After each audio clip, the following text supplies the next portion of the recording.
Welcome. आप देख रहे हैं एनसीसी फैन क्लब। दोस्तों, हम लोग जनरल साइंस में फिजिक्स का सीरीज कर रहे हैं, जिसमें हमने ग्रेविटेशन टॉपिक को कंप्लीट कर दिया है विद ऑब्जेक्टिव बेस्ड कॉन्सेप्ट। और अब हम लोग लिफ्ट के बारे में पढ़ रहे हैं। लिफ्ट का पहला लेक्चर हो चुका है, जिसमें हमने पढ़ा है कि लिफ्ट का आविष्कार किसने किया, भारत में सबसे पहले लिफ्ट का बोर्ड कहाँ लगाया गया, इसके अलावा फर्स्ट इलेक्ट्रिक लिफ्ट का आविष्कार किसने किया। आज हम लोग जानेंगे इस लेक्चर में लिफ्ट के विभिन्न कंडीशन कि लिफ्ट में आभासी भार कब शून्य होता है, लिफ्ट में कब आभासी भार बढ़ता है, लिफ्ट में कब आभासी भार घटता है। इसके अलावा लिफ्ट का आभासी भार वास्तविक भार के बराबर कब होता है, और लिफ्ट में खड़ा व्यक्ति कब लिफ्ट के ऊपरी सतह से टक्कर करता है। तो चलिए दोस्तों, देर न करते हुए इस लेक्चर को शुरू करते हैं। मान लीजिए आपके पास ये एक लिफ्ट है और इस लिफ्ट में m द्रव्यमान का कोई पिंड, वस्तु या व्यक्ति है। तो इस व्यक्ति के द्वारा इस लिफ्ट के सतह पर एक भार बल लगाया जाता है, जिसे हम लोग mg कहते हैं। और प्रतिक्रिया स्वरूप न्यूटन के मोशन के थर्ड लॉ के अनुसार लिफ्ट का सतह भी इस m द्रव्यमान के पिंड पर प्रतिक्रिया स्वरूप बल लगाता है, जिसे हम लोग प्रतिक्रिया बल बोलते हैं और जिसको r से सूचित करते हैं। तो इस वस्तु पर जो प्रतिक्रिया स्वरूप ऊपर बल लगाया जा रहा है, इसको हम लोग बोलते हैं आभासी भार। क्या कहते हैं? आभासी भार। और इस mg को बोलते हैं वास्तविक भार। अब हम लोग यहाँ पर ये जानना चाह रहे हैं कि कब आभासी भार वास्तविक भार के बराबर होगा।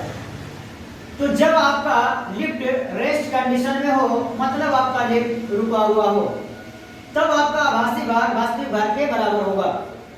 और दूसरा कंडीशन है जब आपका लिफ्ट ऊपर चाहे नीचे एक समान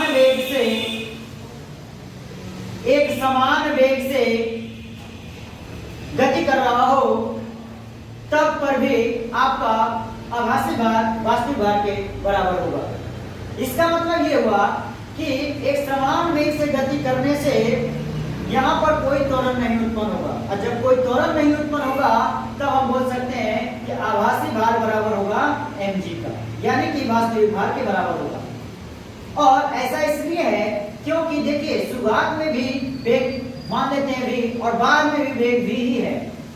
एक समान वेग का मतलब हुआ कि प्रारंभिक वेग और अंतिम वेग दोनों समान है, और वेग में परिवर्तन के समय दर को त्वरण कहते हैं।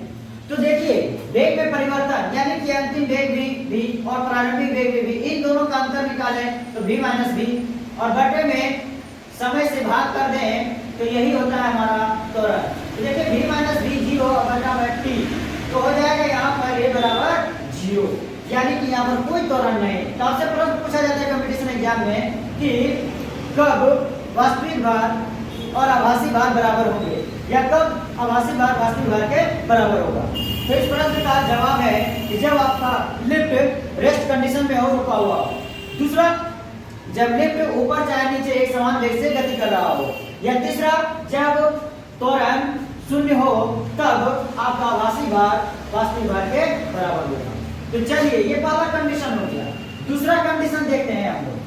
दूसरा कंडीशन है, मान लीजिए ये एक लिफ्ट है और इसमें m द्रव्यमान का एक पिंड है और इसका भार बल नीचे mg है।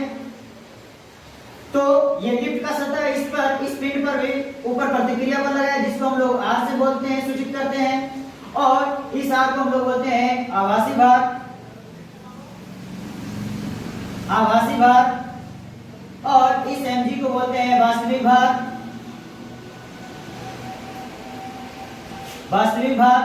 अब कंडीशन ये है कि आपका लिफ्ट a त्वरण से ऊपर जाएगा। अब a त्वरण से लिफ्ट ऊपर तभी जाएगा जब आपका आभासी भार, यानी यहाँ पर जो r है और mg है, इन दोनों में से r का मान ज्यादा हो जाए, और r का मान ज्यादा हो जाएगा तो लिफ्ट आपका ऊपर जाएगा। अब बात करते हैं कि इन दोनों में से कितना बल ज्यादा होगा जिसकी वजह से ये ऊपर उठ रही है, लिफ्ट ऊपर जा रही है। तो देखिए, इन दोनों में से कितना ज्यादा है, तो इसको निकालने के लिए हमको करना पड़ेगा r माइनस mg, यानी कि r माइनस mg का जो अंतर होगा इसी अंतर से लिफ्ट आपका ऊपर की ओर आगे बढ़ेगा। अब हम बात करते हैं, चूंकि आपका लिफ्ट एक त्वरण से ऊपर जा रहा है, इसका मतलब हुआ कि ऊपर की ओर कोई बल लग रहा होगा, और वो बल होगा कितना, तो वो बल पिंड के द्रव्यमान और त्वरण के, यानी जो जिस त्वरण से लिफ्ट ऊपर जा रहा है उस त्वरण के गुणनफल के बराबर होगा। तो देखिए यहाँ पर बल हो जाएगा m गुना a, यानी द्रव्यमान गुना त्वरण, और द्रव्यमान गुना त्वरण जो बल है ये ऊपर की ओर जा रही है, और हमने ये भी बोला है आपको कि r और माइनस mg जो आएगा इससे बल से, इसी भाग से आपका लिफ्ट ऊपर की ओर आगे बढ़ेगा। तो ये r माइनस mg बराबर हो जाएगा एक त्वरण से जो लिफ्ट ऊपर जा रही है इसके कारण जो बल उत्पन्न हो रहा है उसके बराबर। तो इस एक त्वरण के कारण जो बल उत्पन्न हो रहा है वो हो जाएगा पिंड का द्रव्यमान और गुना में त्वरण, यानी कि ma के बराबर। अब हम यहाँ से निकालना चाह रहे हैं आभासी भार का मान। तो देखिए r है हमारा इधर, और mg माइनस में इधर आएगा प्लस में हो जाएगा r बराबर हम लोग लिख रहे हैं। ठीक है, r बराबर ये माइनस mg इधर आएगा प्लस में, और इधर पहले से है ma, इधर आएगा प्लस में हो जाएगा mg। इसका मतलब ये हुआ बाबू कि देखिए यहाँ से mg को हम लोग क्या बोल रहे हैं वास्तविक भार, और mg में प्लस क्या हो जा रहा है ma, और ma प्लस mg है क्या r है, यानी इस mg में ma का वृद्धि हो रहा है। इसका मतलब हुआ कि आभासी भार में वृद्धि हो रही है। क्या हो रही है? आभासी भार में वृद्धि। तो यहाँ से आपको ये पॉइंट ध्यान में रखना है, जब कोई लिफ्ट एक त्वरण से ऊपर जा रही है तो उस समय आभासी भार में वृद्धि होगी। ये पॉइंट ध्यान रखना कंपटीशन पॉइंट ऑफ व्यू से। तीसरा है हमारे पास, मान लीजिए ये कोई एक लिफ्ट है और इसमें m द्रव्यमान का कोई पिंड है, इसका भार बल mg नीचे है, प्रतिक्रिया बल r ऊपर है, जिसको कि हम लोग आभासी भार भी कहते हैं। और आपका कंडीशन है कि आपका लिफ्ट एक त्वरण से नीचे आ रहा है। तो एक त्वरण से आपका लिफ्ट नीचे तभी आएगा जब हम बोलेंगे कि mg और r में से mg का मान ज्यादा हो जाए। अब बात करते हैं कितना ज्यादा होगा, तो लिखेंगे mg माइनस में r, तो mg माइनस r का जो अंतर होगा इसी अंतर से आपका लिफ्ट नीचे आएगा। अब लिफ्ट जो नीचे आने लगेगा तो त्वरण कितना उत्पन्न होगा ma, और पिंड का द्रव्यमान कितना है ma, तो इस समय जो बल उत्पन्न होगा एक त्वरण के कारण वो हो जाएगा ma, और यही ma के कारण आपका लिफ्ट नीचे आएगा, तो ma अब बराबर में हो जाएगा mg माइनस r का। तो यानी कि हम लोग ma अब बराबर में mg माइनस r का।